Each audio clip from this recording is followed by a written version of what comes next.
Syria की राजधानी दमिश्क में ईरानी वाणिज्य दूतावास पर इजराइल के कथित हमले में 13 लोगों की मौत के बाद ईरान को मुश्किल दौर से गुजरना पड़ रहा है। सीरिया में ईरान के राजदूत के मुताबिक इस हमले में इस्लामिक रिवॉल्यूशनरी गार्ड्स कोर के 7 और सीरिया के 6 नागरिक मारे गए।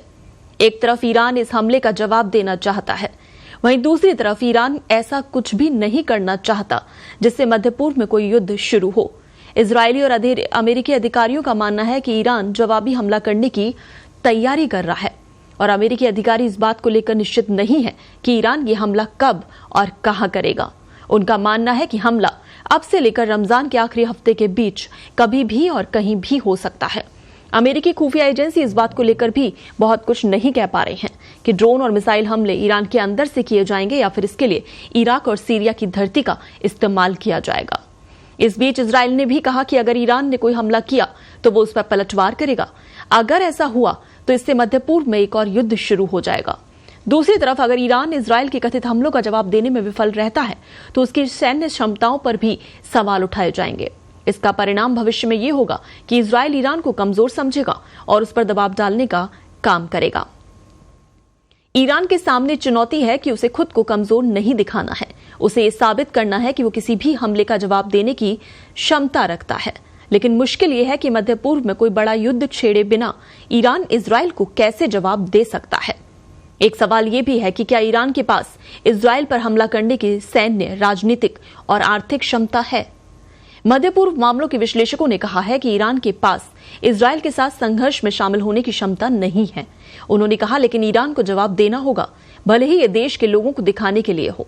इसके अलावा अपने सहयोगियों के साथ विश्वसनीयता को बनाए रखने के लिए भी ईरान को एक कदम उठाना होगा। उन्होंने कहा कि इससे कोई फर्क नहीं पड़ता कि ईरान इजराइल से कितना खफा है। इसकी बहुत संभावना नहीं है कि ईरान इजराइल के खिलाफ कोई कड़ी प्रतिक्रिया देगा। ईरान को रणनीतिक धैर्य बरतना चाहिए। फिलहाल इस वक्त ईरान की प्राथमिकता परमाणु बम बनाना है।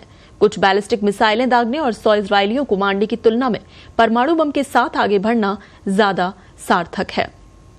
इसके जरिए ईरान न सिर्फ इजराइल को बल्कि भविष्य में अमेरिका के हमले को भी रोक पाएगा।